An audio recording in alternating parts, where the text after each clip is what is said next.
Dios les bendiga, bienvenidos todos, gloria al Señor. Muchas gracias por conectarse y por apartarse el tiempo para este curso. Confiamos en Dios que va a ser de bendición.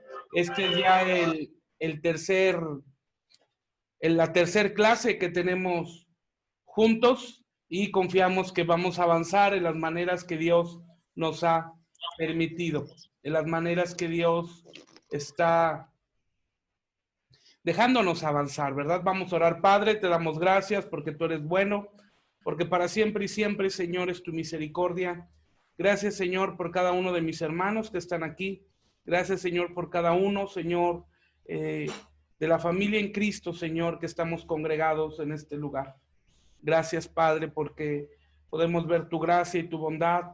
Señor, esta semana pudimos ver tu mano de poder, tu diestra de justicia, llevándonos, Señor, en las maneras correctas. Gracias, Padre, te doy, porque podemos ver tu bondad para siempre. Gracias, Señor, por su corazón. En el nombre de Cristo Jesús, Señor, te pido que nos des la unción para poder predicar, Padre, a mis hermanos, la unción y la gracia para poder poner por obra y ser edificados en las verdades correctas en tu palabra. Gracias por Cristo Jesús que vino a la cruz a morir por nosotros. Gracias por la resurrección. Gracias por la salvación tan grande que Jesús dio para nosotros. Gracias, Señor, en el nombre de Jesús. Amén, amén y amén. Gloria al Señor, amados. Bueno, recordemos, voy a abrir el chat del grupo de aquí de la enseñanza por Zoom. Si hay alguna duda, por favor, externenla en el chat de aquí de la enseñanza. De la misma manera, amados, voy a pedirles por favor que los que puedan, por favor en su mayoría abran la cámara para poderles ver y poderles saludar. Gloria al Señor. Bueno, vamos a comenzar con el favor de Dios, ¿verdad? Un segundito. Gloria a Cristo. Y vamos a comenzar donde nos quedamos la semana pasada. Y estábamos estudiando que las verdades dispensacionales, que es el tema en el cual hemos estado estudiando en estos días, ¿verdad? Esta enseñanza dispensacional nos va a mostrar la supremacía o la preeminencia de la voluntad de Dios sobre el enemigo, sobre el pecado, sobre el hombre, ya determinada y que se cumplirá conforme a su consejo divino en una manera irremisible y contundente. Hay un aspecto muy importante que tú y yo tenemos que considerar, amado, y es que a través de esta enseñanza vamos a ver el poderío de Dios, la gloria de Dios a través de su plan perfecto reposando para nosotros. A través de su plan perfecto podemos ver que Dios cumplirá su plan en nosotros. Amén. Ahora, ya en cada dispensación, un aspecto que tenemos que recordar es que Dios celebró con el hombre diferentes pactos. También es importante definir lo que es un pacto para poder comprender su importancia. Un pacto es un convenio entre dos partes, como lo hemos estado estudiando. Un pacto es un convenio entre dos partes que las comprometen entre sí bajo ciertas reglas, con un fin determinado que requiere de ambas partes para alcanzarlas y debe contener por lo menos 4 aspectos, que en esto nos quedamos la semana pasada, ¿verdad? Ya que, gloria al Señor, el contenido de un pacto, podemos verlo aquí, amados, en términos generales. Número 1, el pacto va a contener cláusulas. En manera general, las cláusulas son las condiciones u obligaciones que comprometen a ambas partes para regular su relación en manera específica, se dio mediante los mandamientos establecidos por Dios al hombre. Un aspecto muy importante, amados, que debemos de recordar es que Dios, ahorita voy a regresar a esta imagen, no se me preocupen, ahorita voy a regresar para que puedan alcanzar a notar. Un aspecto muy importante, amados, que debemos de considerar es de que cuando hablamos de cláusulas en términos legales, vamos a hablar que son las promesas de Dios, que son las promesas y podemos hablar que son los derechos y las obligaciones que nosotros tenemos en Dios. Podemos decir con claridad que es las promesas y las condiciones que nos llevan a las promesas. Por ejemplo, ¿alguien recuerda cuál es el primer mandamiento con promesa?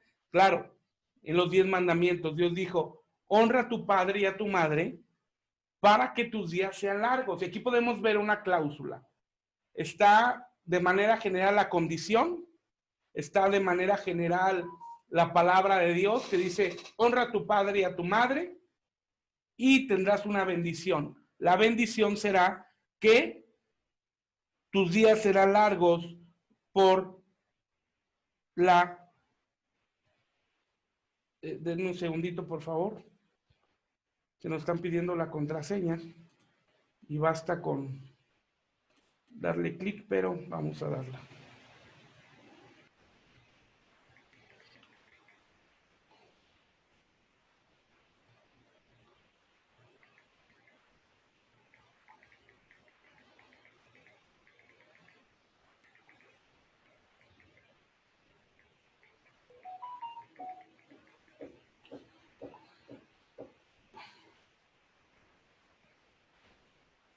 Ok, Pati, si me escuchas, por favor apóyame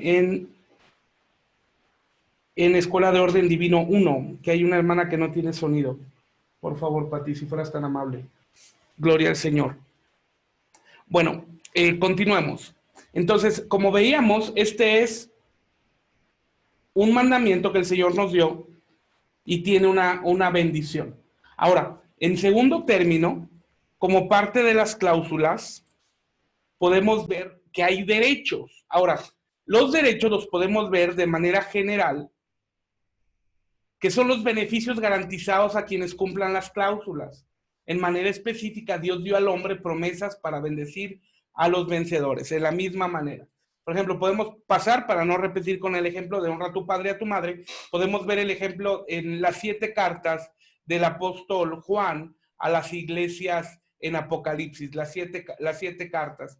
Y tú notas que va a decir, al que venciere, está ahí el requerimiento, está ahí la cláusula. Y el derecho es, le daré que se siente conmigo en el trono. Da un requerimiento, ¿verdad? Gloria al Señor, pero también nos dice que... Gracias, Pati. Gracias. Gracias a Dios por el equipo del ministerio, que es una bendición. Aquí también nos dice cuál es la cláusula y ahora nos va a decir cuál es la bendición. Pero en tercer lugar, amados, vamos a encontrar lo que son las sanciones. Las sanciones, en tercer lugar, vamos a mencionar las que son los castigos a quienes cometen una infracción a las cláusulas, juicios o sentencias sobre los vencidos que faltan al pacto. Un aspecto muy importante, amados, que el que tú y yo tenemos que considerar es lo siguiente.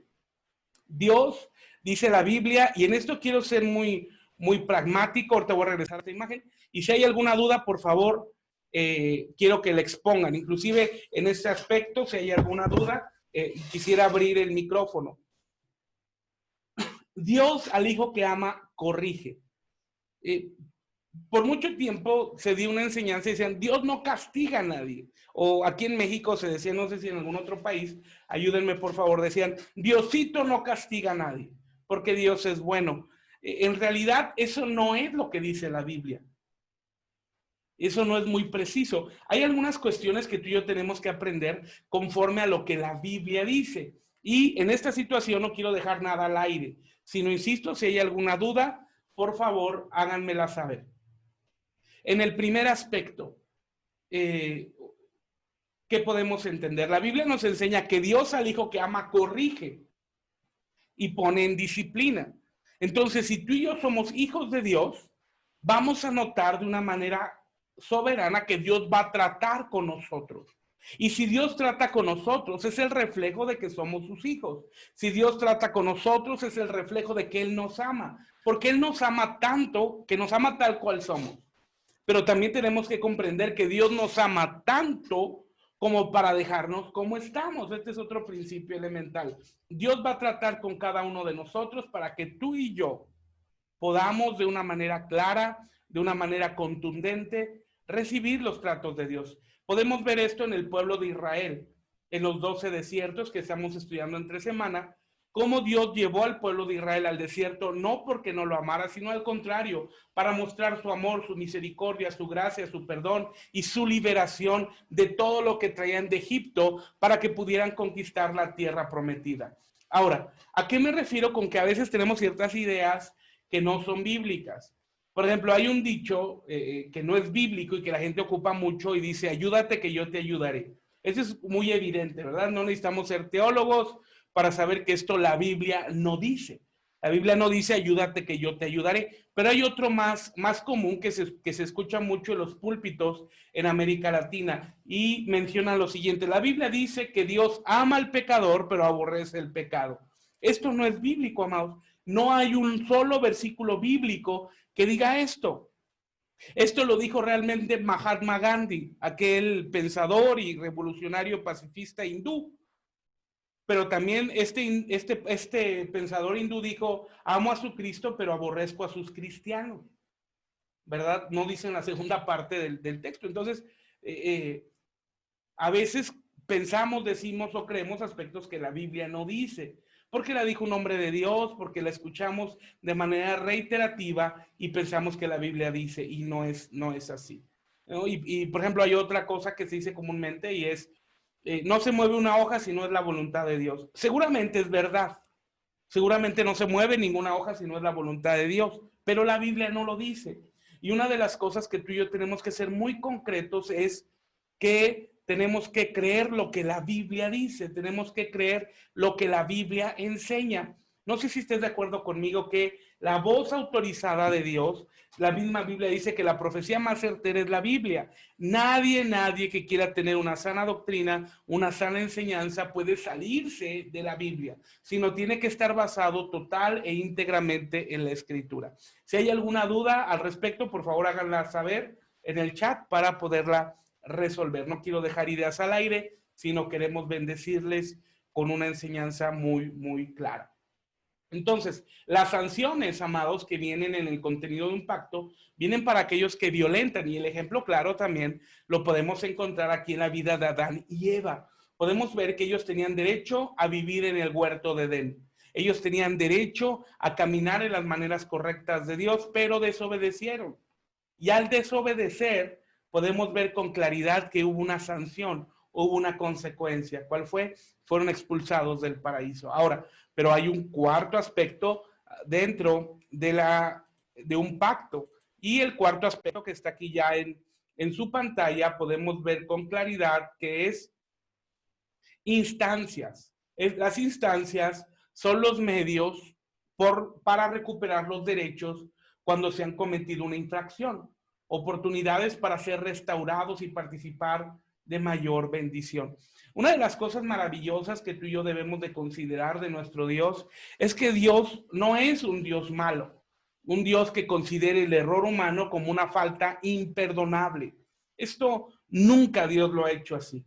Aun cuando Dios expulsó a Adán, les dio la oportunidad de que pudieran ser restaurados. Aun cuando ellos fueron expulsados, pudieron comprender la gloria y la maravilla de que Dios es perdonador.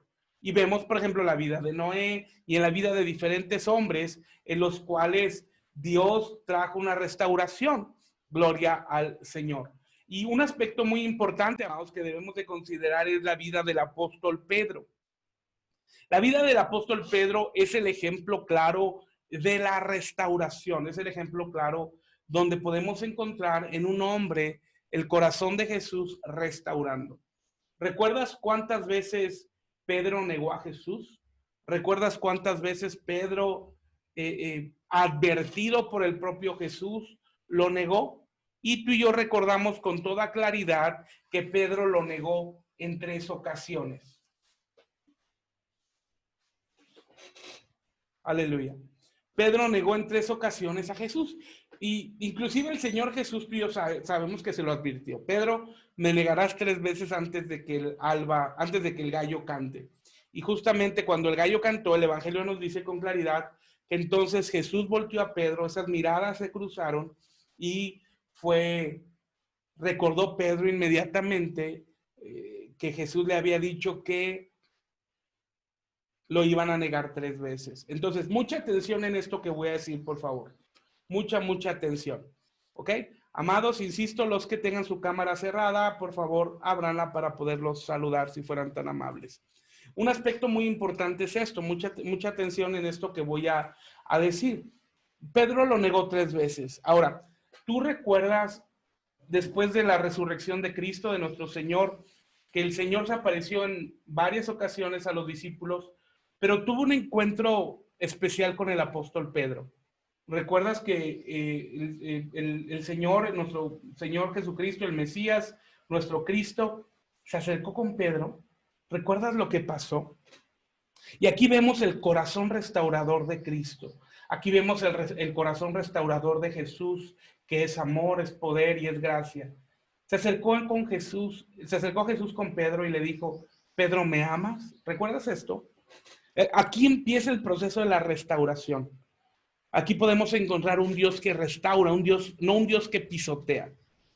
Tristemente en América Latina podemos ver ministerios caciques que pisotean al hombre que cae, a la mujer que cae, y juzgan y condenan con un lazo mucho más grande que el que ellos pueden llevar. Y este no es el Jesús de la Biblia. Si bien el Jesús de la Biblia no tolera el pecado, pero también el Jesús de la Biblia tiene un corazón restaurador. ¿Quién de nosotros no hemos tropezado? ¿Quién de nosotros no nos hemos equivocado? ¿Quién de nosotros puede decir, no he pecado? Y aquel que diga esto, la Biblia enseña con claridad que ha mentido o que miente. Porque por cuanto todos pecamos, aún la Biblia dice que nuestro pensamiento es constantemente el mal. Pero tenemos un Dios que restaura. Un Dios no de segundas oportunidades, sino un Dios de nuevos comienzos. Y esto es glorioso. Y Jesús se acerca con Pedro. Yo estoy seguro que Jesús abraza al apóstol Pedro y le dice,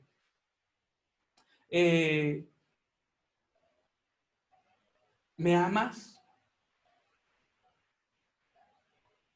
Y Pedro dice, sí, Señor. Y en una segunda ocasión le dice Jesús, Pedro, ¿me amas? Sí, Señor. Apacienta mis ovejas. Y Jesús en una tercera vez le dice, Pedro, ¿me amas? Y entonces el rostro de Pedro decayó porque sabía y recordó lo que había pasado.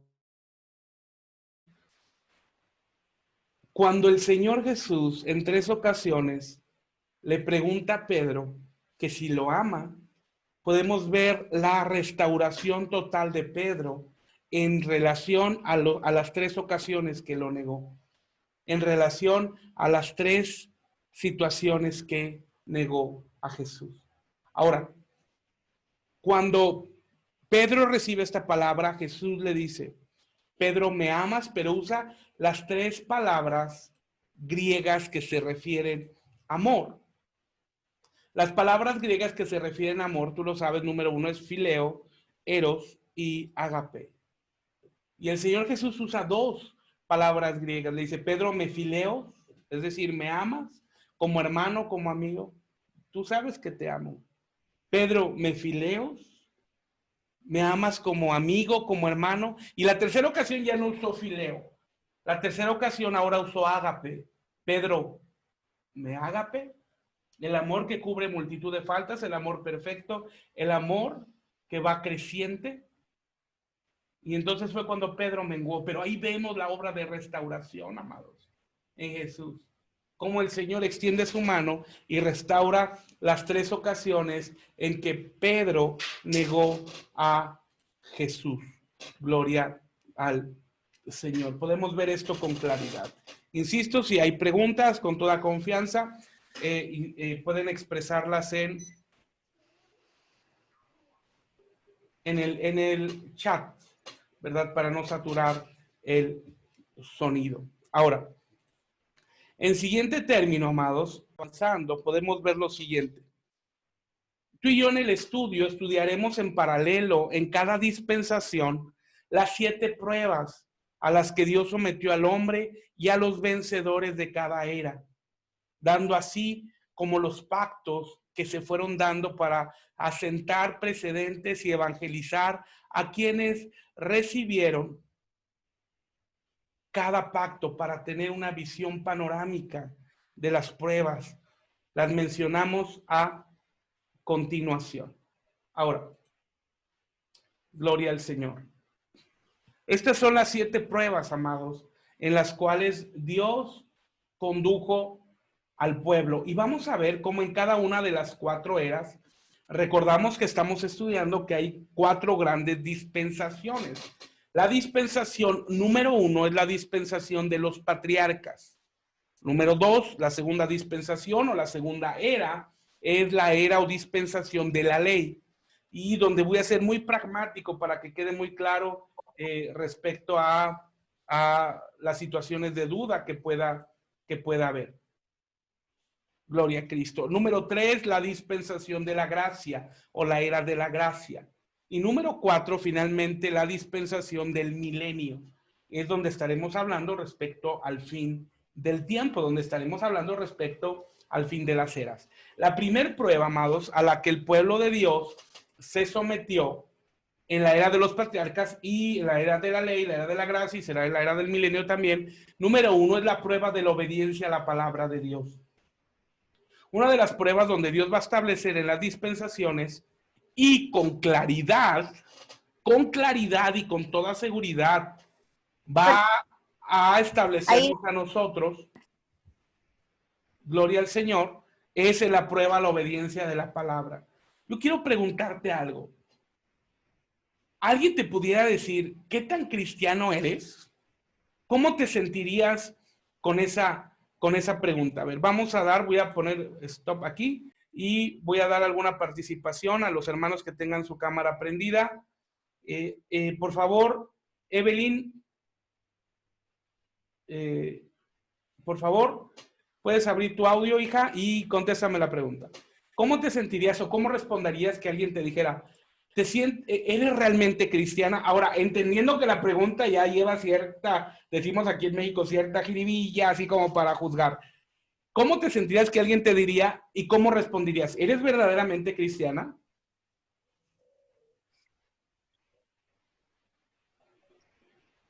Adelante, Evelyn, ¿nos escuchas? Sí, sí, buenas tardes. Buenas Sí, tardes. escucho bien. Pues esa pregunta es como también muy fuerte y pues sí, siempre suelen como hacerlo. Pues es una pregunta como muy fuerte y pues me sentiría como un poco, digamos que atacada y no sé Claro. cómo sería ante eso. Porque pues como personas también tendemos a tener errores y pues nosotros no estamos exentos del pecado y tampoco somos santos. Entonces, pues siempre uno sabe que comete errores y pues tal vez puedan, digamos, yo decir, yo soy muy cristiana, pero esa persona tal vez vea también mis errores y diga, pero si eres cristiana, ¿por qué haces esto? ¿Por qué haces lo otro? Entonces es como un poco difícil como de responder. Claro, porque en sí mismo, si somos honestos, como bien decía Evelyn, ya está así como cierto ataque, ¿verdad? O sea, ya está así como que el juicio, y realmente no es correcto, ¿verdad? Porque realmente la relación con Dios es totalmente personal. Muy bien, Evelyn, muchas gracias. Bruno, por favor, la misma pregunta. ¿Cómo responderías a alguien que te dijera, a ver, Bruno, ¿qué tan cristiano eres? Imagínate en esta forma, Bruno, Hola, así buenas como, tardes. hola, buenas tardes, en esta misma, ¿cómo, o sea, en este mismo tono, Bruno, ¿qué tan cristiano eres?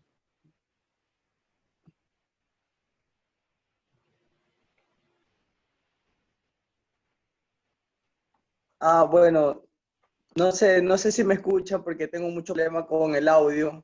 ¿Sí? ¿Te escuchamos? Casi no logro entender, o sea, no.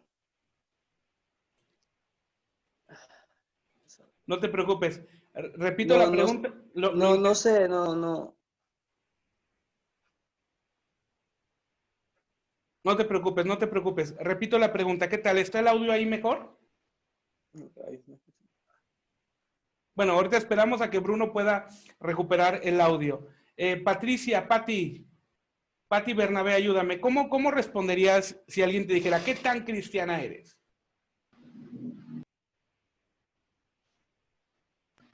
Ya se fue Pati.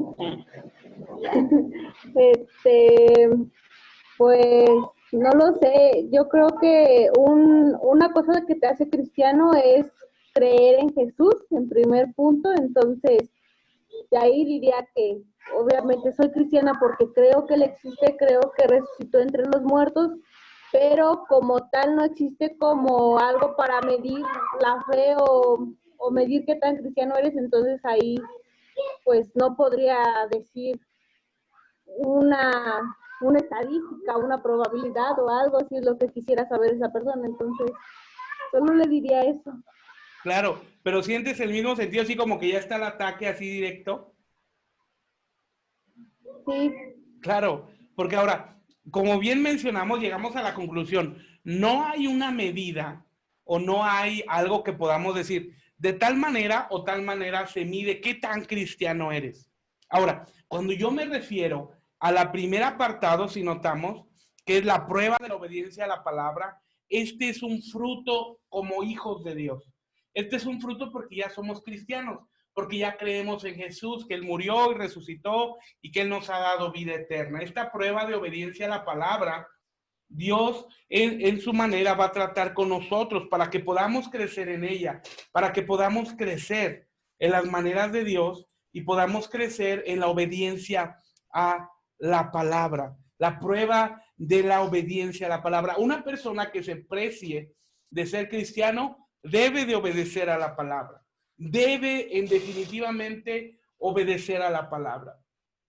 La palabra es el mensaje claro de Dios a la iglesia. La palabra es el mensaje claro de Dios, de Jesús para nosotros, que nos va a conducir en las maneras correctas para poder vivir. Ahora, una siguiente pregunta.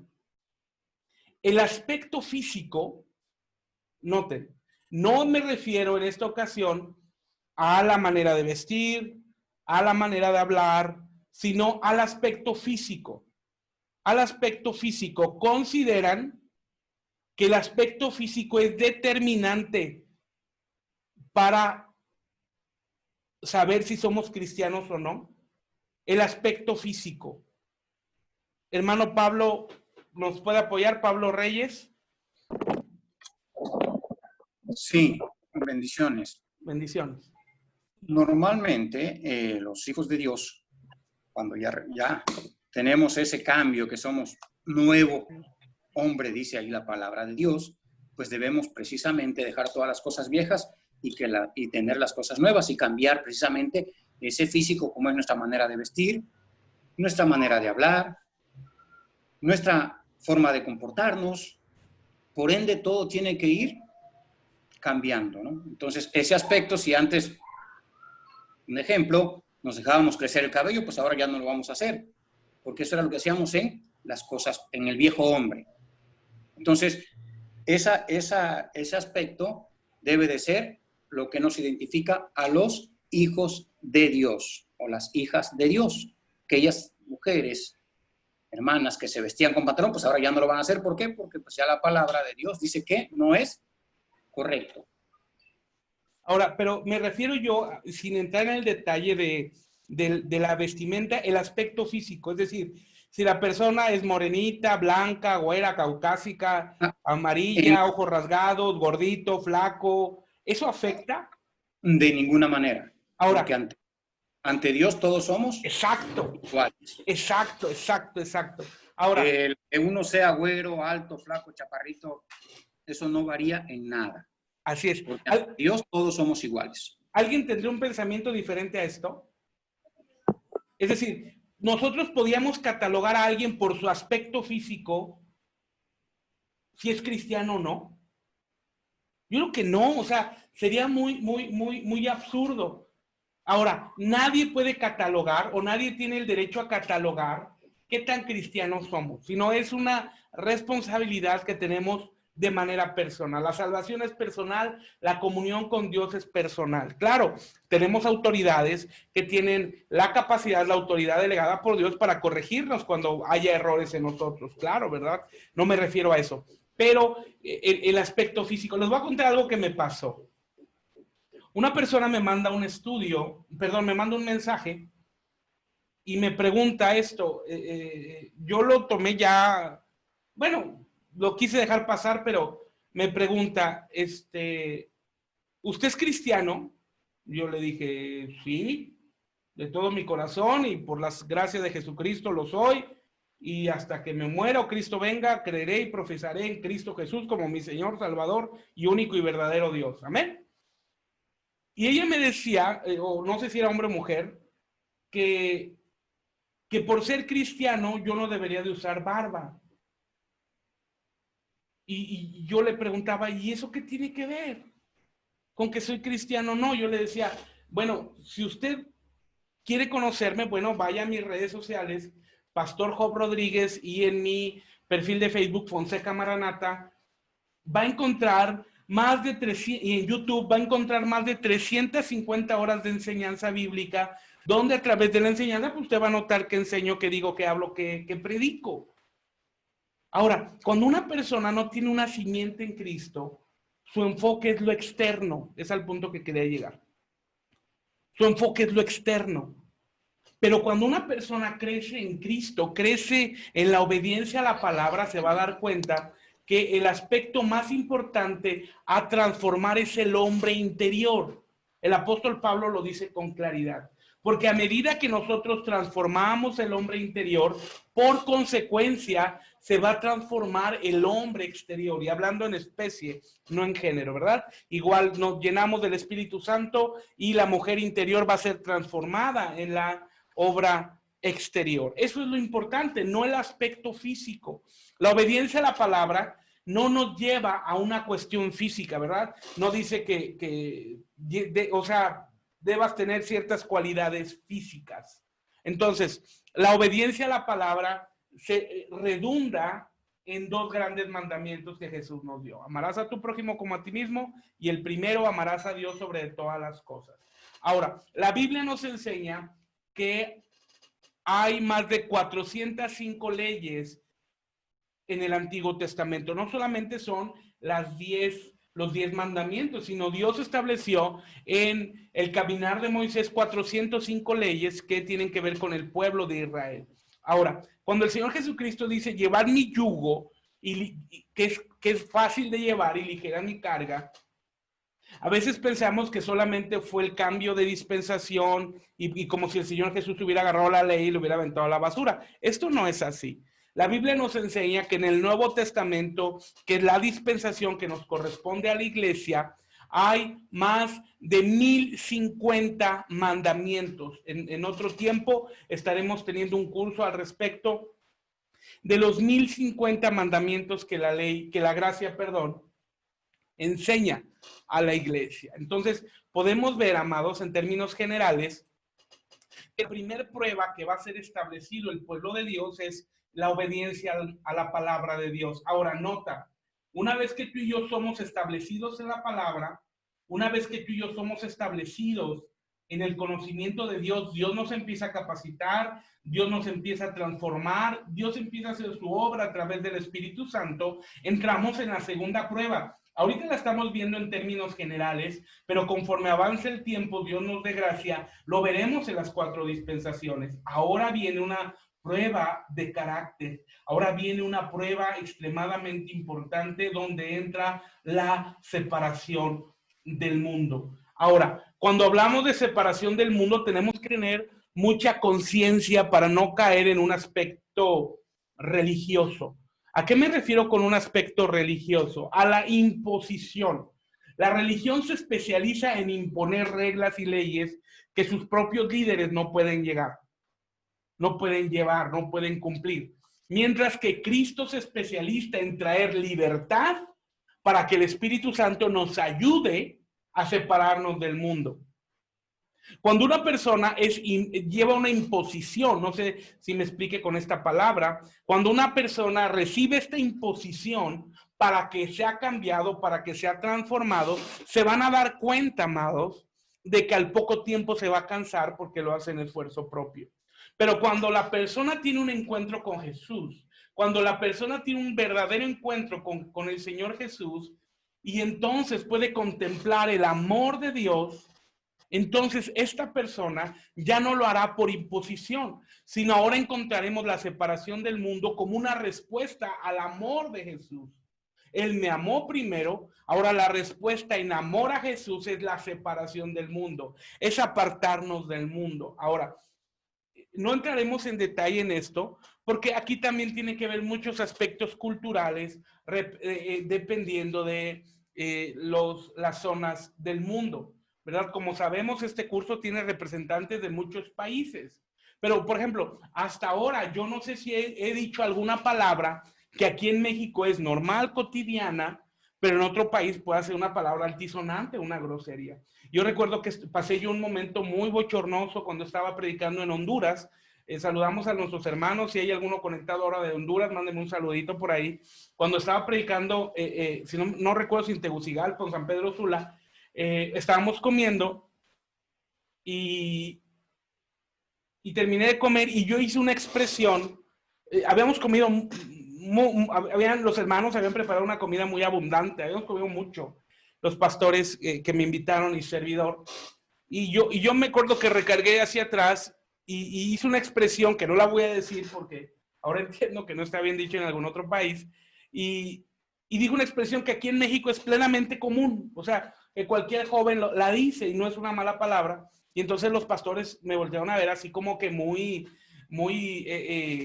dirían ahí en Colombia, muy juiciosos, estaban viéndome así muy atentos, y yo me sorprendí, y yo noté inmediatamente la atención que cambió, ¿no?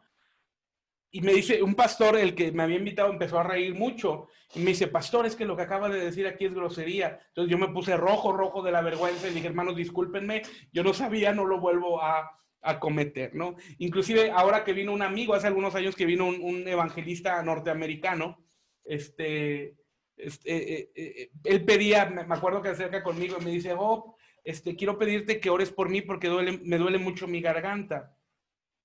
Y yo le dije, claro que sí, con todo gusto. Y estábamos en un congreso, oramos por él y Dios lo sana, porque tenía mucho problema para predicar. Y dice el hermano, dice, hermano, yo quiero darle gracias a Dios, así más o menos como hablan un español mocho, y dice, hermano, yo quiero darle gracias a Dios porque el pastor Job oró por mí y Dios me sanó el pescuezo. Y para lo que estamos acá en México, aunque si bien no es grosería, pero no está bien dicho, o sea, decimos cuello, no pescuezo. Entonces todos nos morimos de risa y no pasó a mayores, ¿verdad? Yo ya después hablé y dije, no, Danielito, no se dice pescuezo, se dice cuello, ¿verdad? O garganta. Pero ahora, por eso no me refiero en cuestiones pragmáticas, sino podemos hablar en términos generales, la separación del mundo. Ahora, cuando hablamos de separación del mundo, hablamos de santidad. Y santidad, simple y llanamente, en México, Costa Rica, Colombia, Venezuela, Chile, en cualquier país donde nos estén viendo, Italia, España, es separarnos del mundo, de toda aquella situación que nos lleva a abrazar lo que Jesús no le agrada. Entonces, esta es la segunda prueba. Número 3.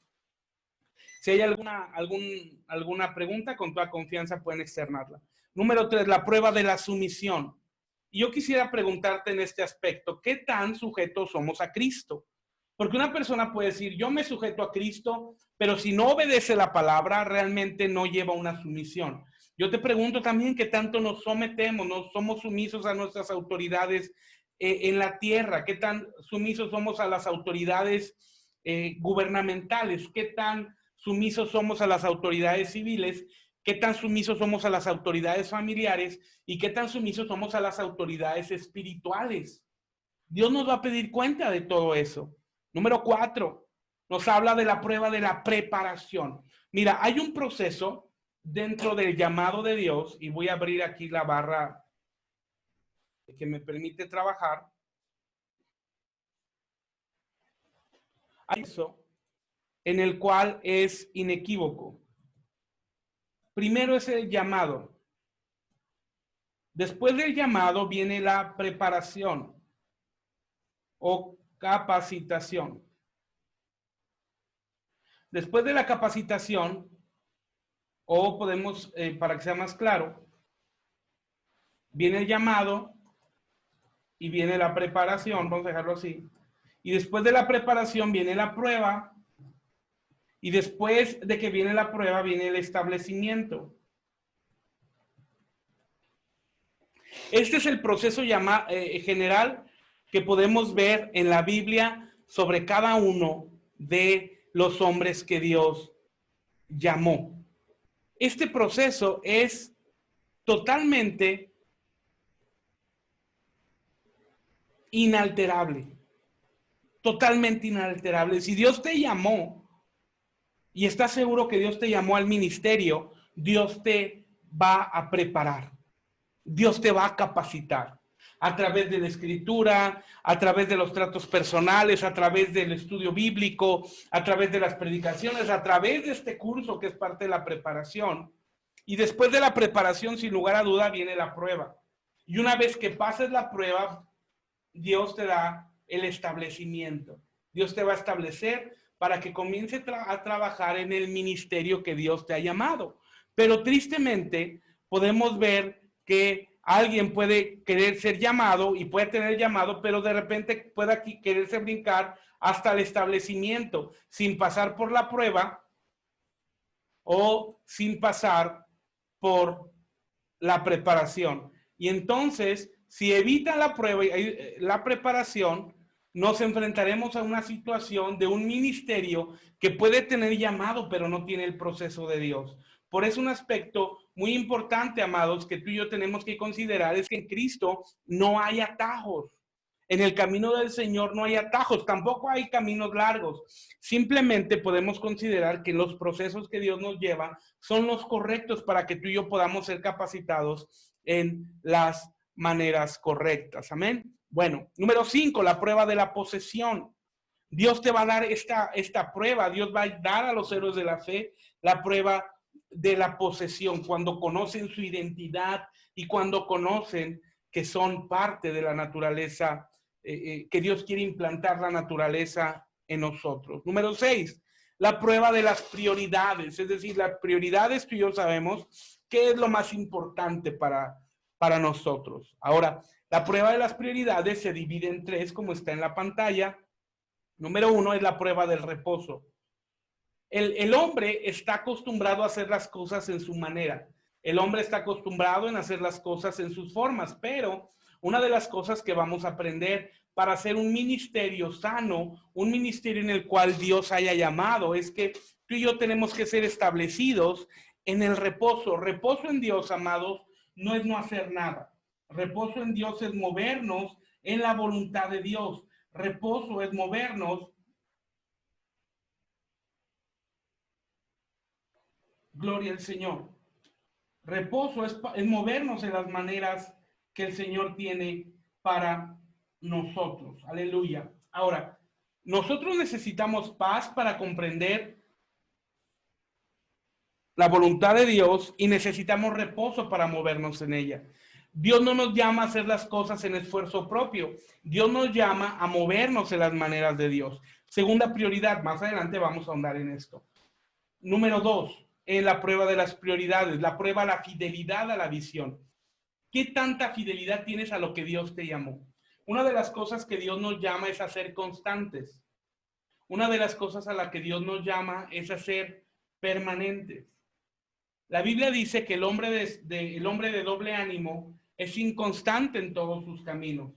Entonces nota lo siguiente. Dios nos lleva a que tú y yo podamos ser constantes y claros en la visión que Dios nos ha llamado. Si tú tienes un compromiso de servir a Dios, esto tiene que ser inmutable a pesar de las circunstancias. Mucha gente cuando es niña en Cristo puede decir, es que pastor, yo voy a servir a Dios hasta que todo se acomode. Amados, nunca se van a acomodar las cosas como nosotros pensamos. Dios siempre va a llevarnos de victoria en victoria porque nos lleva de guerra en guerra para poder conquistar lo que Dios tiene para nosotros. Amén. Número 6, la prueba de la gracia. Y esta prueba de la gracia nos va a llevar en las maneras para que tú y yo aprendamos a depender totalmente de Dios.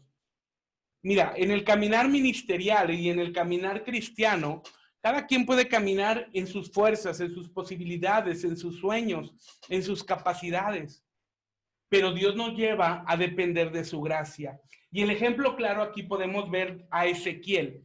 Cuando Ezequiel habla del río de Dios, recuerdas que primero el agua llegaba a los tobillos, después a las rodillas, después a los lomos, después a las espaldas y después de tal manera que ya no podía él conducirse. Esto es movernos en la gracia, que sea Dios el que nos lleve en las maneras correctas para poder alcanzar sus promesas. Número 7, la prueba de la fe. Aquí vamos a ser muy claros, ¿verdad? Muy objetivos en el tema y estaremos desarrollándolo más adelante con mayor claridad. Gloria al Señor. Número 1, la prueba de la fe creativa. Vamos a encontrar que hay 4 tipos de fe. La primera es la fe creativa, que es don del Espíritu Santo y lo podemos encontrar en 1 Corintios 12, donde nos habla de los 9 dones del Espíritu. Número 2, la prueba de la fe doctrinal. Cuando hablamos de fe doctrinal, vamos a hablar de la fe fundamento, no de una fe inestable, sino una fe sólida que esté consolidada en toda la Escritura. Número 3, la prueba de la fe perseverante. La fe perseverante es fruto del Espíritu que puedes encontrar en Gálatas dentro de los 9 frutos del Espíritu. Aleluya. Ahora, la fe fruto del Espíritu nos va a llevar a ser perseverantes a pesar de las circunstancias. El libro de Hebreos nos dice que los héroes de la fe caminaron como viendo al invisible. Entonces Dios nos lleva a esa perseverancia, a mantenernos a pesar de las circunstancias, porque siempre va a haber gente que se queje, gente que no esté de acuerdo, y no solamente en cuestiones espirituales, sino en las cuestiones laborales, en las cuestiones de la vida, que en México llamamos a la gente negativa, a la gente tóxica, a la gente que quiere envenenar con su pesimismo a los demás. Pero estas circunstancias no deben de afectarnos, sino a nosotros, amados, tú y yo tenemos que desarrollar en la gracia de Dios una fe perseverante. A pesar de las circunstancias, continuar. A pesar de las circunstancias, seguir adelante. Amén. Número 4. Gloria al Señor. Número 4. La prueba de la fe consciente de Dios. Y este es un sentido del Espíritu que estaremos entrando en eso más adelante. Pero la fe consciente de Dios nos lleva a que tú y yo podamos tener la capacidad de tener la conciencia de saber que Dios siempre está con nosotros. Y esto nos lleva a la madurez, porque cuando una persona, un cristiano, es bebé en Cristo, cuando un cristiano es bebé en las cosas de Dios, va a tener dudas de lo que Dios hace.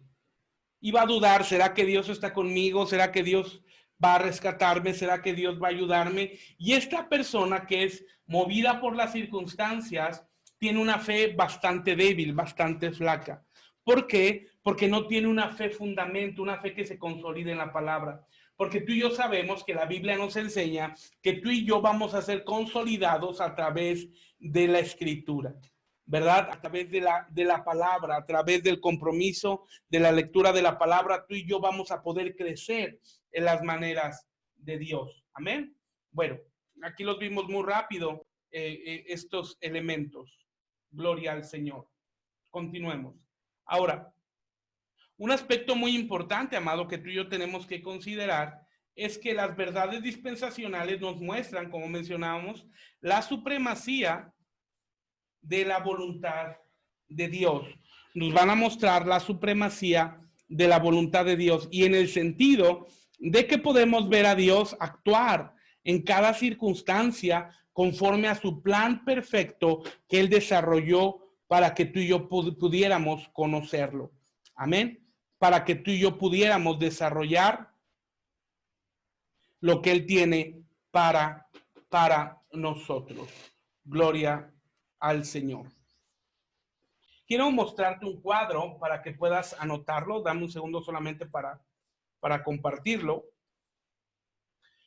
Para avanzar en el tema, donde vamos a mencionar de una manera general lo que habíamos dicho respecto a las verdades dispensacionales y vamos a ver el cuadro que la Biblia nos enseña. Yo te voy a pedir por favor que tomes por ahí tu pluma, ¿verdad? Y tu libreta donde anotar para que puedas anotar esto que vamos a mencionar. Solamente los vamos a mencionar porque más adelante los vamos a estudiar con mayor claridad. Gloria al Señor. Vamos a ver el cuadro y dame un segundo. Gloria al Señor. Ok, listo. Aquí está. Ampliar. Ok. Gloria al Señor. Entonces aquí estamos. Aquí está mi proyección. Las verdades dispensacionales, como tú puedes verlo, nos van a mostrar la supremacía o preeminencia de la voluntad de Dios. Ahora, en la primera línea que tú puedes ver, gloria al Señor, puedes ver, aquí lo voy a subrayar, vas a ver el plan eterno de Dios. Y, perdón, vamos a ver el plan reunido en Cristo. Disculpen ahí bueno, espérenme. Aquí está. El plan eterno de Dios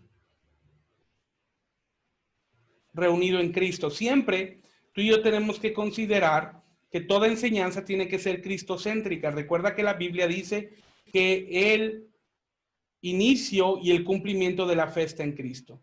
Entonces, cuando hablamos de las verdades dispensacionales, estamos hablando del plan eterno de Dios. Gloria al Señor. Ahora, en la primera dispensación, que aquí podemos verlo en la pantalla, es la era de los patriarcas. Aquí lo voy a señalar. La era de los patriarcas. Y vamos a ver el cuadro general. En la era de los patriarcas vamos a encontrar 3 pactos generales. Estos 3 pactos generales los vamos a ver, número 1, en el pacto con Adán. Gloria al Señor. Aquí está señalado en amarillo. Gloria a Cristo. El pacto con Adán, recuerdas que está cumplimentado con las pieles de animales. Cuando ellos pecaron, se cubrieron con las hojas de higuera, pero el Señor les cambia las hojas de higuera por las vestiduras de piel. Número 2, el segundo pacto que vamos a encontrar es el pacto diluviano, que como tú sabes, el sello de este pacto es el arco iris, el arco iris. Recuerdas que después de la lluvia, Dios estableció el arco iris como señal de que no volvería a destruir el mundo con agua. Gloria al Señor. Ahora, número 3, el tercer pacto que vamos a encontrar aquí es el pacto abrámico, el pacto que Dios hizo con Abraham. Y vamos a encontrar aquí este pacto de una manera clara en la circuncisión, cuando Dios le ordena a Abraham que circuncide a Isaac. Y aquí vamos a estudiar más adelante que es la prueba de la separación del mundo, donde Dios establece el pacto de la circuncisión, que más adelante confirma el pacto con Josué en Gilgal y ordena que todo el pueblo se circuncide, todo varón. Amén. Gloria al Señor. Si hay alguna duda, por favor, háganmela saber en los comentarios si fueran tan amables. Gloria a Cristo. Estos pactos, amado, y la era de los patriarcas va a hablarnos de la gloria del nombre de Cristo, de la gloria de su nombre. Vamos a estudiar que hay 4 glorias de Dios y que estas 4 glorias de Dios son enseñadas en las 4 dispensaciones. Amén. Gloria a Cristo. Bueno, vamos adelante. En la segunda dispensación vamos a encontrar la era de la ley. Amén. La era de la ley. Y aquí la vamos a señalar en este cuadro. Aquí está, la era de la ley. Ahora, en esta era de la ley, Igualmente, amados, nosotros vamos a encontrar 3 pactos. Número 1, el primer pacto que Dios estableció es el pacto mosaico o el pacto con Moisés, y donde fue establecido la ley, el tabernáculo, el sacerdocio, las fiestas, entre otras cosas que estaremos estudiando. Número 5, y segundo pacto en la era de la ley, el pacto nacional. Dios establece un pacto especial con todo Israel y que lo podemos mencionar como colectivo, como un pacto colectivo con toda la nación. Número 6, y tercer pacto en la ley, el pacto con David. Dios establece un pacto eterno con David como reino. Ustedes van a notar que al único rey que Dios le dio promesa de un pacto eterno fue a David. Esto es un aspecto muy importante. Y también Dios establece el tabernáculo de David, que en este tiempo será restaurado, la Biblia nos enseña. Y esta era va a hablarnos de la gloria de la palabra de Dios. ¿Recuerdas?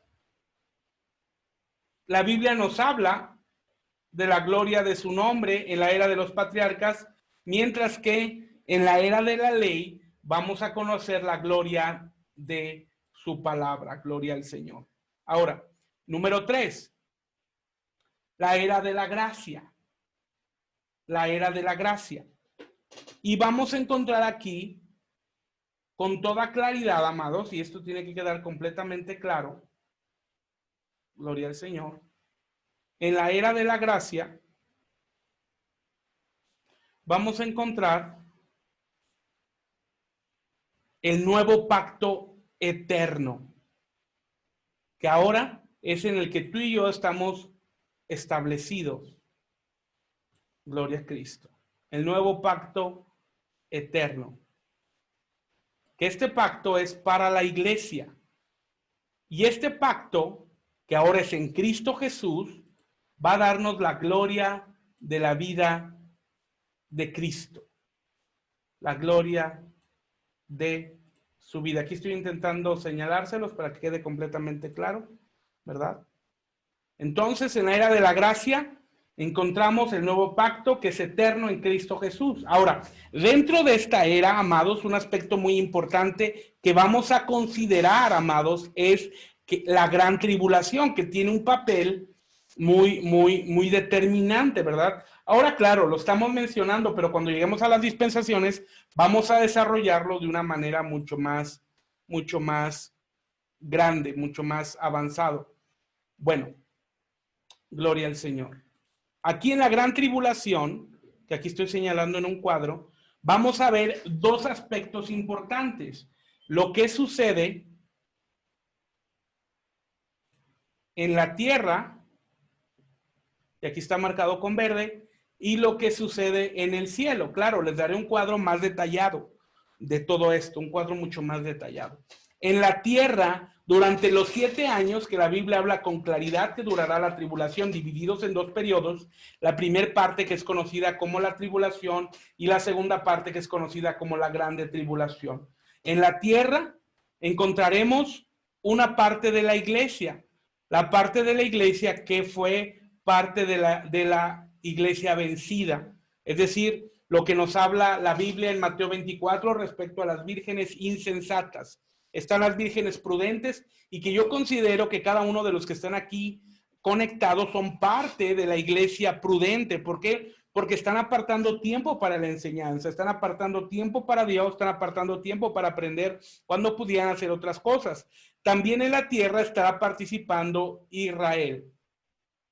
Y en tercer término terminará este periodo con la guerra de Armagedón.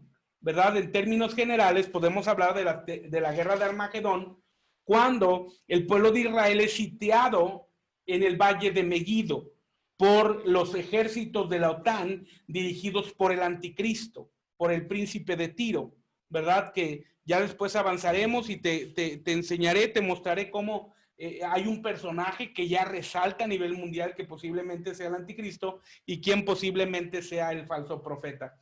Y termina esta era con el retorno de Cristo, que esto es la segunda venida de Cristo. No podemos confundir lo que es el rapto con la segunda venida de Cristo. Bueno, esto pasa en la tierra. Mientras que en el cielo, amados, está las bodas del Cordero, que esto sucede con la iglesia vencedora, la iglesia que fue fiel, la iglesia que se mantuvo con sus lámparas llenas. Gloria al Señor. La iglesia vencedora, la que se va en el rapto, es la iglesia que estará en las bodas del Cordero. A la mitad de la tribulación sucederá otro evento que estaremos estudiando cuando resucitan los dos testigos, y esto lo puedes ver en Apocalipsis capítulo 11, cuando ellos resucitan y se oye una voz del cielo que dice: subid acá, ¿verdad? Y aquí vemos que es la segunda aparición de Cristo en este periodo, y Juan, el apóstol, pregunta al ángel: ¿quiénes son estos vestidos de blanco? ¿Quiénes son estos que están vestidos de blanco? Gloria al Señor. Y el ángel contesta en Apocalipsis, dice: estos son los vencedores de la grande tribulación. Nota, número 1, los vencedores de la grande tribulación. 2, los que lavaron sus ropas con la sangre del Cordero. Y número 3, los decapitados por el nombre de Jesucristo. Estos tuvieron que pasar los primeros 3 años de tribulación, los primeros 3 años y medio, perdón, de tribulación. Estos son los que lavaron sus ropas con la sangre del Cordero. Número 2, estos son los que fueron decapitados por el nombre de Jesucristo, los vencedores de la grande tribulación. Entonces, podemos ver que en el cielo se parte en dos: las bodas del Cordero, donde vamos la iglesia vencedora, y la cena de bodas, donde llegan los invitados a las bodas. Recordemos que la esposa de Cristo será única y exclusivamente aquellos que nos vayamos con el Señor en el rapto. Gloria al Señor. Gloria al Señor. Sí, aquí hay una pregunta en el chat, y aquí un hermano, Fernando Acosta, lo responde con toda claridad. Muchas gracias. Gloria al Señor. Y finalmente esta era de la tribulación, o la era final de la gracia, termina con el tribunal de Cristo. Ahora, cuando vayamos a este tiempo, hablaremos de los 15 juicios que se darán en el tribunal de Cristo. El tribunal de Cristo es el primer grande juicio que la Biblia nos habla. Este grande juicio es para la iglesia exclusivamente. La Biblia nos enseña que todos compareceremos ante el tribunal de Cristo.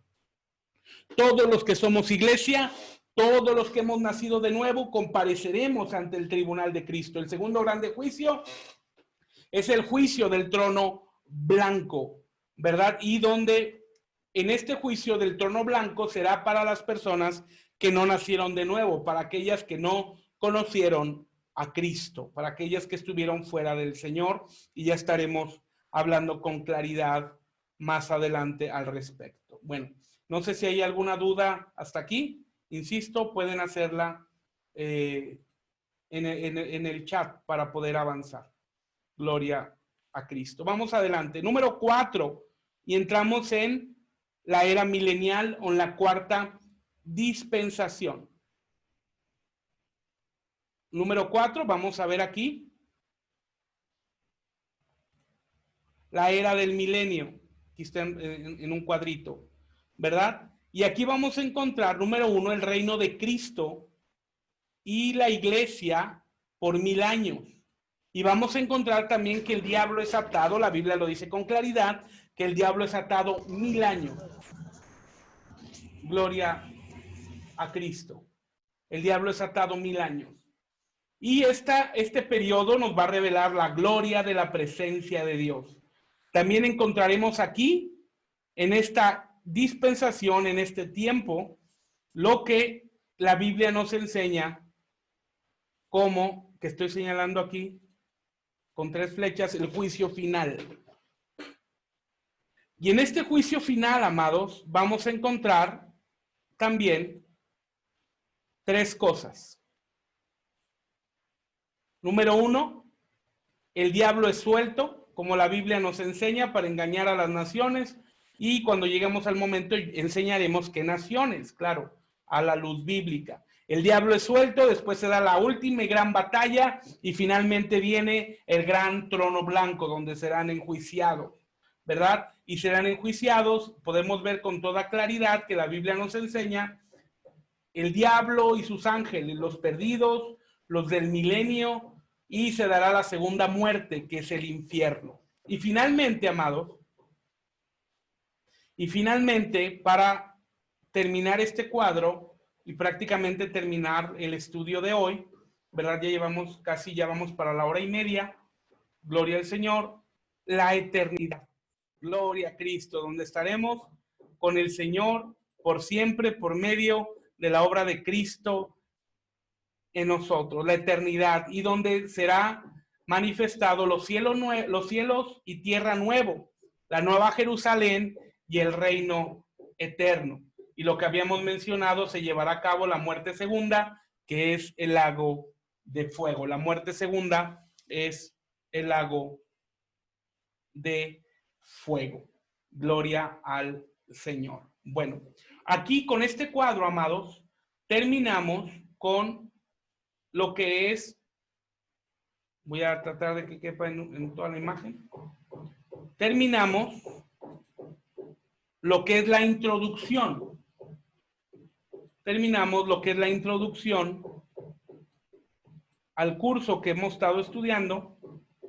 Para la próxima semana, con el favor de Dios, estemos estudiando ya la primera era, que es la era patriarcal.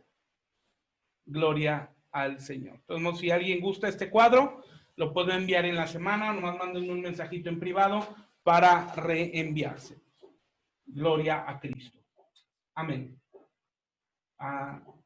Gloria a Cristo. Bueno, ¿hay alguna pregunta hasta aquí, amados, respecto al tema? O si hubiese alguna otra pregunta respecto a la Biblia, con toda confianza, para dar parte a la parte final ya de este día de curso.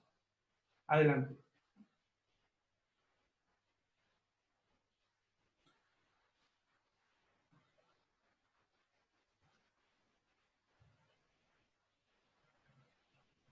¿Todo bien? ¿No hay preguntas?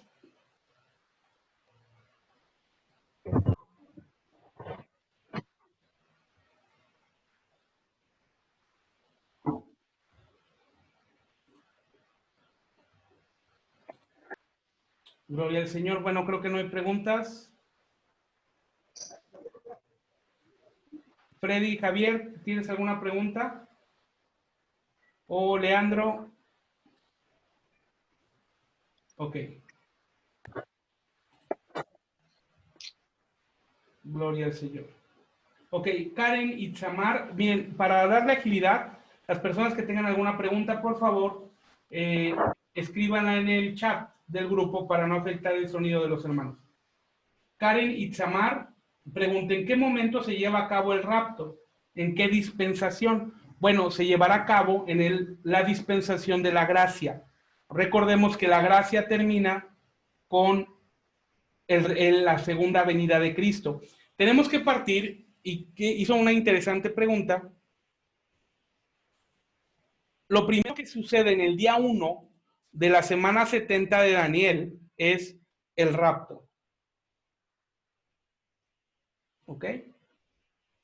Aquí es el rapto. Después estaremos viendo aquí. Es el día 1 de la semana 70 de Daniel, cuando los vencedores subimos al cielo. Después viene lo que es conocida como la tribulación. Esto durará 3 años y medio. La tribulación. Después de la tribulación hay otro partimiento, que es en el día 1260, más 12 horas, más 3 días. 1260 días, más 3 días, más 12 horas. Y ahora se dará lo que conocemos como la grande tribulación.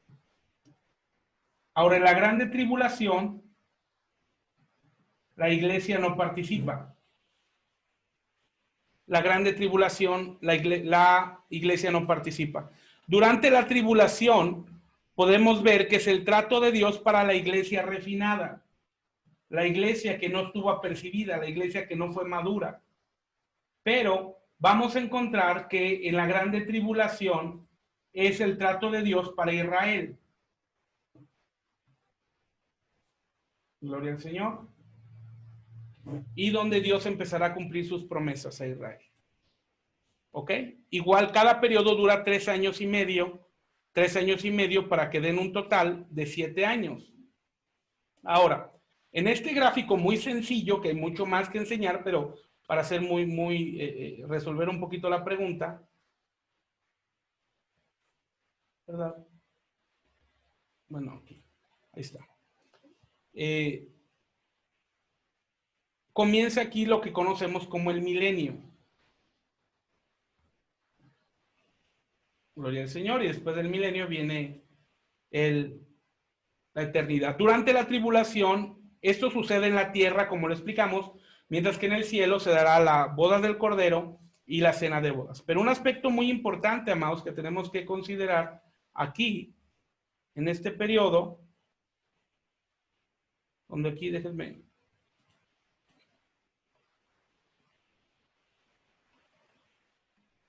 anotar otra flechita de otro color, aquí donde está la flechita roja, donde está en este periodo, donde se cumplen, como les dije, los días 1260, aquí donde pasa de la tribulación a la grande tribulación sucede un evento muy importante que es la muerte y resurrección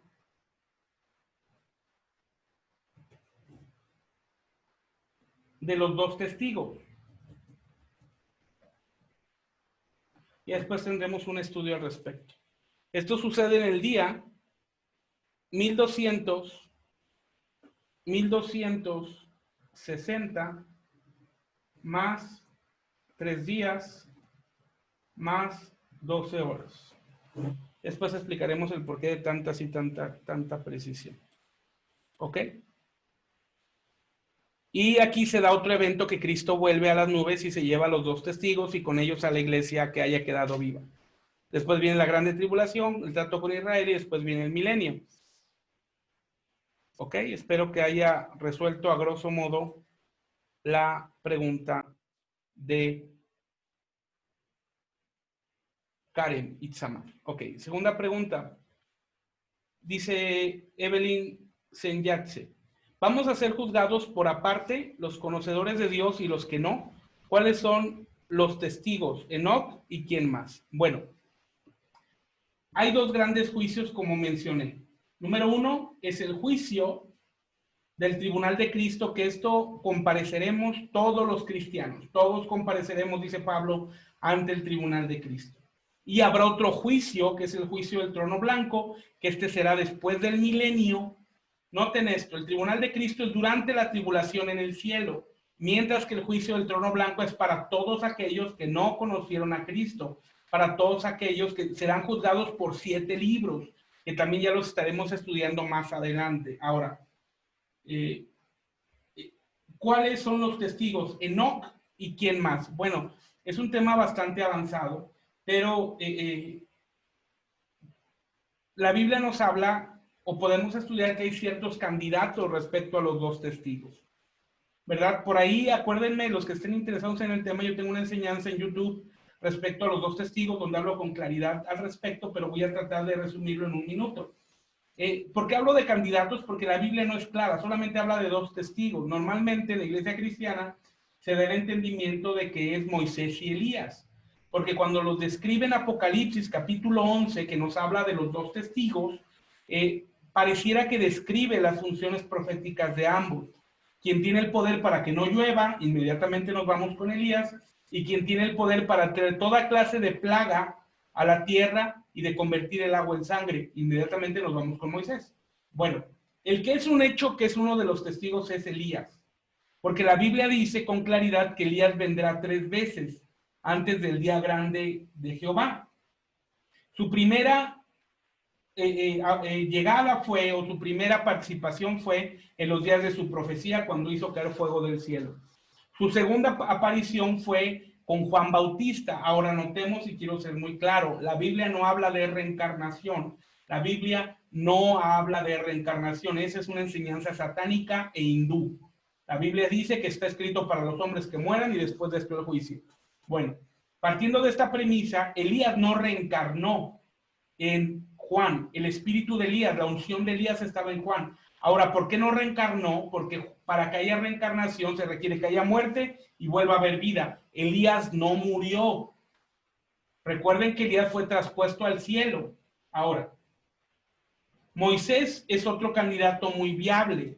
Otro candidato que es muy viable es Juan el Evangelista, el apóstol, el discípulo amado, que en el curso, los que estén interesados en estudiar esta enseñanza, bueno, o nos esperamos hasta que lleguemos a los 2 testigos, o bien les mando el link respecto a los 2 testigos de la enseñanza que tenemos, donde explico con claridad por qué es Juan. Y número 4, Enoc, como bien menciona Everly. Everly. ¿Por qué Enoc? Porque Enoc no vio muerte y Enoc fue traspuesto, dice la Biblia, para... Aquí está la clave, Everly. ¿Por qué en una opinión personal podríamos descalificar a Enoc? Porque la Biblia dice con claridad esta palabra: Enoc fue traspuesto para no ver muerte. Nota esto: cuando él fue al cielo, él fue transformado y tuvo el tercer aspecto de la salvación, que es glorificación. Su cuerpo fue glorificado y llegó al Padre. Entonces nota esto: Enoc no puede ser, porque la Biblia dice esto: Enoc fue traspuesto para no ver muerte. Grábense estas palabras: para no ver muerte. Y la Biblia dice que ni una jota ni una tilde pasará sin que todo acontezca. Y la Biblia nos habla en Apocalipsis 11 que el anticristo, Dios le dio poder para matar a los 2 testigos. Entonces, si Enoc fue traspuesto para no ver muerte y muere, entonces no se cumple la palabra. No sé si me doy a entender. Entonces, por esto yo descalificaría a Enoc, porque él fue traspuesto para no ver muerte. Esto no le desacredita nada. Es uno de los más grandes hombres de Dios que han pisado la tierra. La Biblia dice que 300 años caminó con Dios Enoc y fue traspuesto. Esto nos habla de que cada día tú y yo tenemos que caminar con Dios, y Enoc va a ser figura de la iglesia vencedora que es raptada. Un aspecto importante también que tenemos que saber, amados, que antes de cada rapto hay una resurrección. Esto es importante y que estaremos aprendiendo más adelante al respecto. Bueno, Evelyn, espero haber respondido tu pregunta. Leandro, ¿los decapitados salen de la tribulación? Sí, de la primera parte de la tribulación son los que no se dejaron marcar por la bestia. Recuerden que la Biblia nos dice que hay 2 cosas que tiene que poner mucha atención la iglesia que se quede. Número 1, no se debe dejar sellar, y número 2, no debe de adorar a la bestia, ni a su imagen, ni al falso profeta, porque de esta manera tendrían una entrada al lago de fuego. Porque la Biblia es clara que todos aquellos que se dejen marcar en la mano derecha o en la frente serán condenados al lago de fuego. Entonces, los decapitados salen, aquellos que se nieguen a tomar la marca de la bestia y del anticristo en la frente y en la mano derecha, que después estaremos estudiando con más detalle qué es. También en YouTube hay un estudio referente a esto, donde hablamos con claridad estos detalles. Estos estudios que hablo en YouTube duran 2 horas, estas enseñanzas, para que puedan recibirlas. Los que gusten me mandan un mensaje en privado y con gusto les mando el link. Bueno, espero, Leandro, haber respondido tu pregunta. Walter, muchas gracias por estar conectado desde el ómnibus, Walter. Familia, saludos. Esto es a pesar de que están siendo transportados, están conectados, y los felicito que tengan su careta, su cubrebocas. Felicidades, guárdense, cuídense. Confiamos que Dios nos cuida, pero no tentemos a Dios. Los felicito. Un abrazo. Karen Itzamar, gracias, para servirte, mi hija. Virginia, perdón, soy Bruno. Los 2 testigos podrían ser Moisés y Elías. Bruno, no me olvides, esta semana tenemos un estudio pendiente. O sea, ya tengo el estudio. Este Bruno, déjenme acusarlos aquí delante de todos ustedes, me hizo una pregunta que nadie me había hecho. O sea, fue una pregunta muy buena. ¿Ah? No les voy a decir porque es acá entre el Bruno y yo. Entonces, pero me hizo una pregunta excepcional y ya tengo todo el estudio, Bruno. No me olvides, mándame un WhatsApp porque aquí ya lo tengo para hablar de ese tema de la mujer samaritana que está, híjole, me volaste la cabeza, decimos acá en México, con eso, y me pusiste a estudiar y a reestudiar. Muchas gracias por eso, Bruno. Entonces, Los dos testigos podrían ser Moisés y Elías, sí pudieran ser. Sí, en definitiva. Pero como les expliqué, yo considero que hay 4 candidatos. No podemos ser contundentes porque la Biblia no da los nombres. Y pudiéramos especular. Mira, Bruno, yo creo que te va a encantar la enseñanza cuando escuches respecto a Juan el Evangelista. ¿Por qué? Miren, les voy a soltar nada más así una premisa, así nada más. Juan fue el único discípulo que no murió de forma trágica.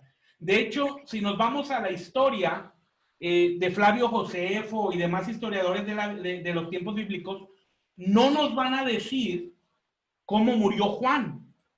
Ahora, lo que sí nos dicen es que a Juan no lo pudieron matar. A Juan lo arrojaron a una olla hirviente, como hacían los babilónicos, y no murió. Lo crucificaron varias veces y no murió. Lo lapidaron, es decir, lo apedrearon y no murió. Esto está súper interesante. Y noten esto. Lo exiliaron en Patmos, porque tú recuerdas que la Biblia no dice que él fue exiliado a Patmos, literalmente porque los romanos le dijeron, ¿sabes qué, Juan? Muérete cuando tú quieras, no te podemos matar. Y lo arrojaron a Patmos, exiliado, solo, abandonado.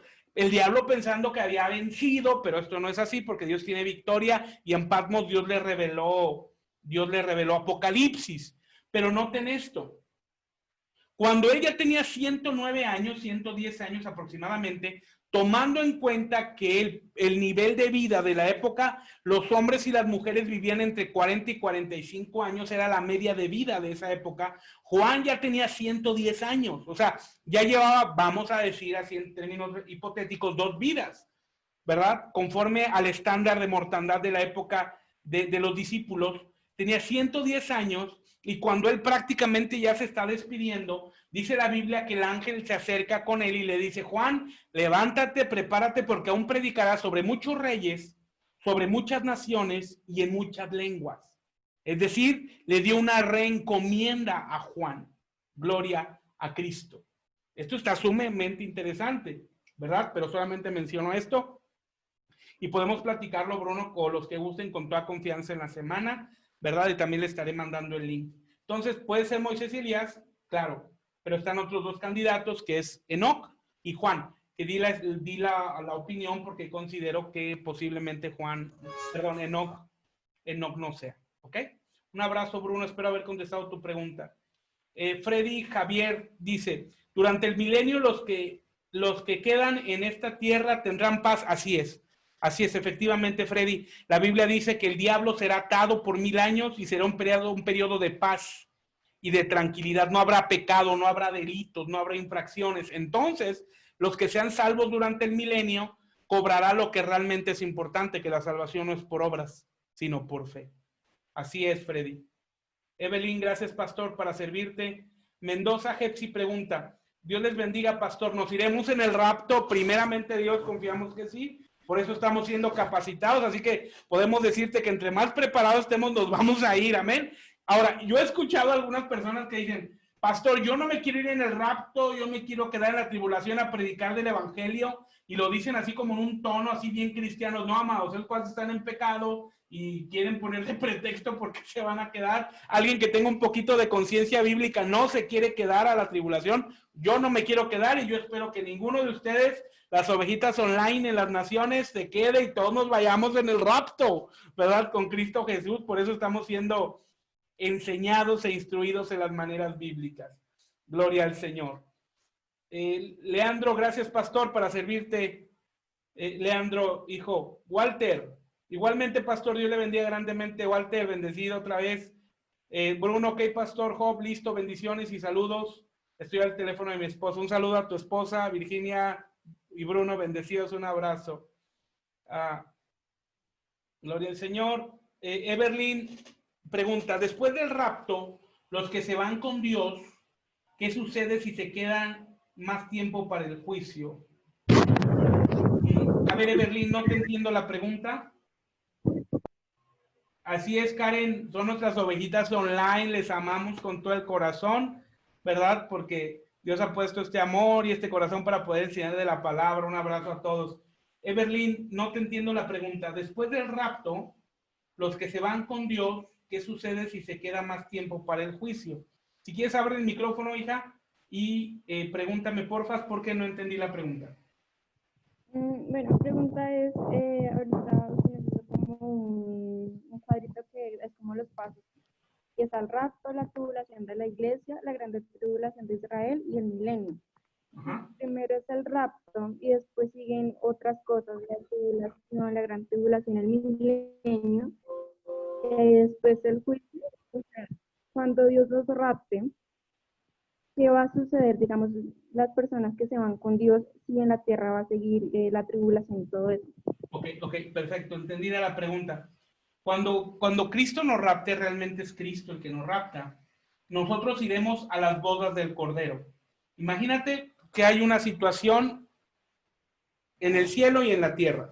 Este es el cielo. Mi mano esta, que es izquierda, pero creo que para ustedes es derecha, por la posición de la cámara. Esta es lo que sucede en el cielo. La iglesia que está en el cielo, vamos ahorita a hablar de cielo sin ser dogmáticamente precisos, estará en las bodas del Cordero. Y los vencedores de la tribulación llegarán a la cena de bodas. Después de las bodas del Cordero, la cena de bodas, viene el juicio del tribunal de Cristo. Esto pasará en el cielo. Pero en la tierra, los que se queden en la tribulación pasarán por la peor crisis mundial. Habrá hambre, pestes. Si les asustó el coronavirus, pues no es nada lo que viene. Vendrán situaciones muy, muy terribles que ya estaremos estudiando, porque la Biblia nos habla de los 7 sellos, de las 7 trompetas, de los 7 truenos, de los 3 ayes, que estaremos estudiando cada uno con precisión. Por eso cuando me preguntaban la duración del curso, algunos hermanos, pues realmente no hay una fecha de término, porque son temas muy vastos.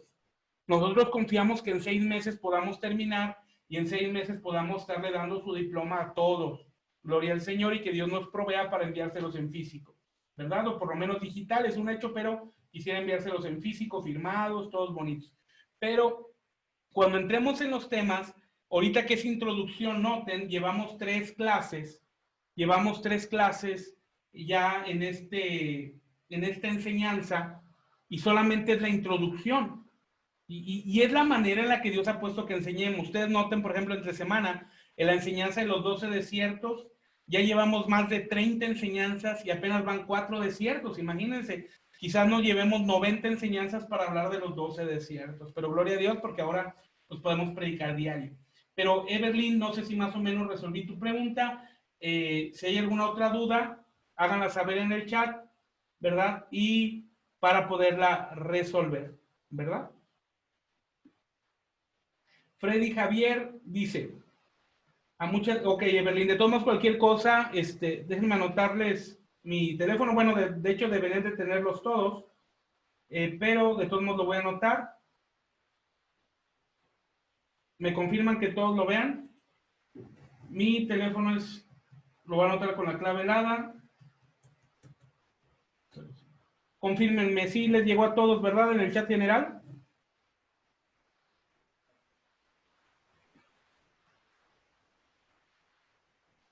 ¿Sí? ¿Sí llegó? Ok, a ver, déjenme, es que...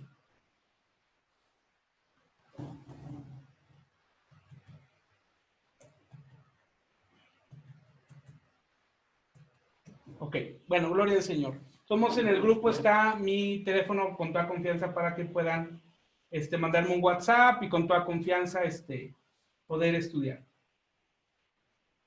Ok, vamos a resolver un par de preguntas más. Leandro pregunta, Leandro Trujillo, ¿durante el milenio los que han sido marcados ya no existirán? ¿Ellos han ido a juicio? Ok, ellos irán al infierno. Leandro, esta es una excelente pregunta. Los que sean marcados, o sea, los que no fueron salvos durante la tribulación, irán al infierno. El infierno no estarán ahí para siempre. Después del milenio se abrirá las puertas del infierno, hablando hipotéticamente, para que salgan a juicio. Y una vez que salgan a juicio, vayan los que, así Dios lo determine, Cristo lo determine como el juez justo, vayan a la segunda muerte, que es el lago de fuego, ¿verdad? Entonces, los que terminen en la gran tribulación y sean derrotados por Cristo, irán al infierno y después del milenio al lago de fuego, ¿verdad? Ya estaremos platicando más a detalle eso al respecto.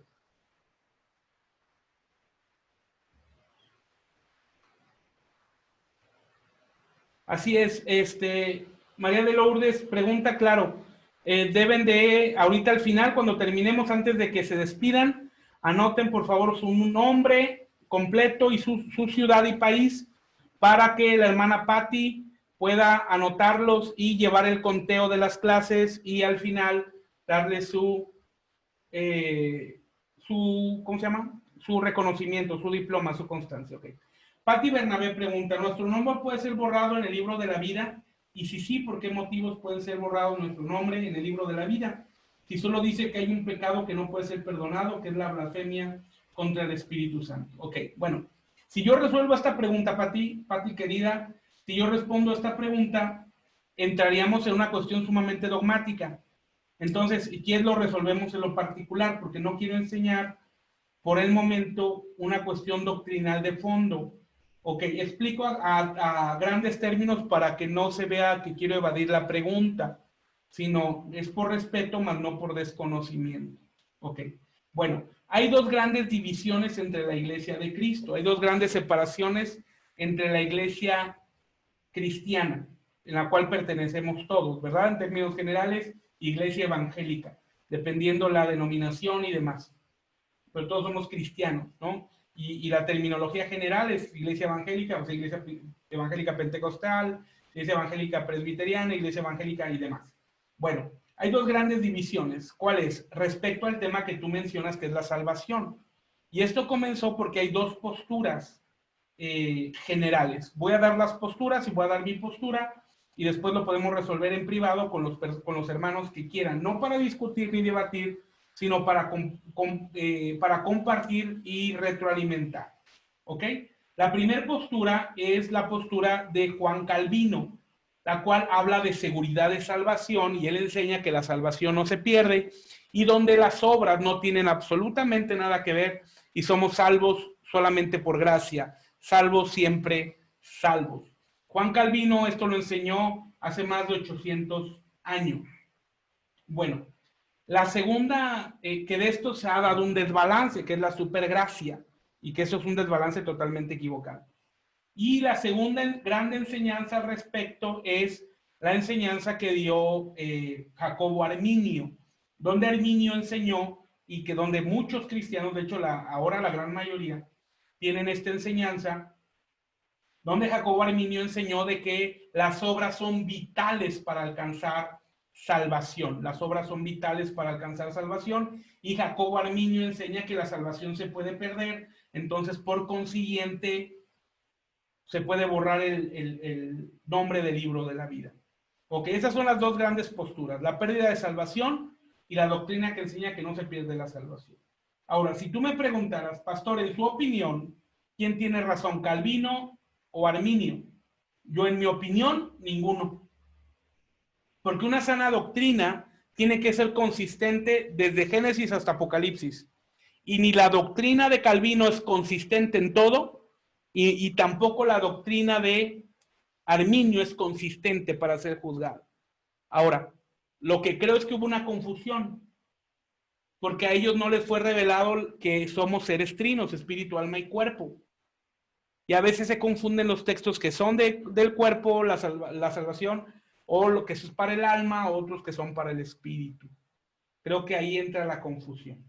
Pero me limitaré a hacer esto, Patti, para no entrar en cuestiones muy dogmáticas, pero los que quieran platicar y que podamos tener una enseñanza al respecto, con toda confianza, una de las verdades que nosotros enseñamos son las verdades de salvación, donde damos un paseo por toda la Biblia para que la Biblia nos hable cuál es la doctrina o cuál es la enseñanza correcta al respecto.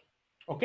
Bueno, espero haber contestado la pregunta y con toda confianza podemos resolverla por WhatsApp o abrir una reunión de Zoom entre semana con toda confianza. Estoy para servir.